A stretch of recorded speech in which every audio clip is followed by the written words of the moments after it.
कल ही भारत ने MIRV आधुनिक टेक्नोलॉजी से लैस लंबी दूरी की क्षमता वाली अग्नि 5 मिसाइल का परीक्षण किया।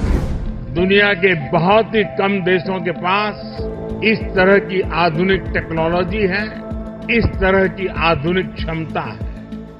ये डिफेंस सेक्टर में आत्मनिर्भर भारत की एक और बड़ी उड़ान है। ये है सशक्त और आत्मनिर्भर भारत की गौरवशाली गर्जना।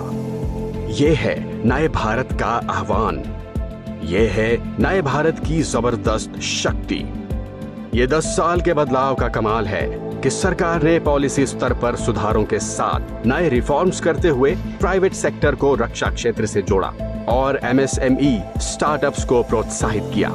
ये 10 साल के बदलाव का कमाल है कि एक तरफ 7,000 करोड़ रुपए के निवेश से उत्तर प्रदेश और तमिलनाडु में डिफेंस कॉरिडोर्स बन रहे हैं, तो वहीं हेलीकॉप्टर बनाने वाली एशिया की सबसे बड़ी फैक्ट्री भी भारत में प्रोडक्शन शुरू कर चुकी है।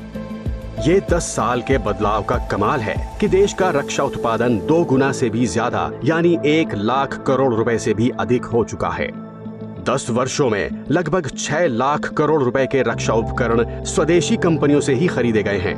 10 वर्षों में 150 से ज्यादा नए डिफेंस स्टार्टअप्स शुरू हुए हैं। बीते 10 वर्षों में भारत ने अपना लड़ाकू हवाई जहाज बनाया है।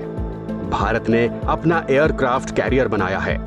C-295 ट्रांसपोर्ट एयरक्राफ्ट भी भारत में बनाए जा रहे हैं और अब आधुनिक इंजन का निर्माण भी भारत में होने वाला है।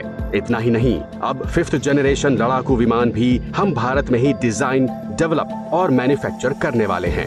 ये 10 साल के बदलाव का कमाल है कि कभी दुनिया का सबसे बड़ा डिफेंस इंपोर्टर भारत अब एक बड़ा डिफेंस एक्सपोर्टर बन चुका है। ये 10 साल के बदलाव का कमाल है कि बर्बाद हो चुकी ऑर्डिनेंस फैक्ट्रियों को जीवन दान देकर उन्हें 7 बड़ी कंपनियों में बदल दिया गया है। बर्बादी के कगार पर पहुंच चुके जिस HAL का मजाक बनाया जाता है, आज वो रिकॉर्ड प्रॉफिट लाने वाली कंपनी में तब्दील हो चुकी है। ये 10 साल के बदलाव का कमाल है कि देश ने अपने वीर बलिदानी सैनिकों के लिए एक राष्ट्रीय स्मारक बनाकर अपनी कृतज्ञता जताई और CDS के गठन की इच्छा शक्ति दिखाते हुए इसे संभव कर दिखाया। देश की सेना अब अत्याधुनिक हथियारों और सुविधाओं से लैस है और देश के बॉर्डर अब कहीं ज्यादा सुरक्षित हैं। यही तो है सशक्त और आत्मनिर्भर भारत की जबरदस्त शक्ति।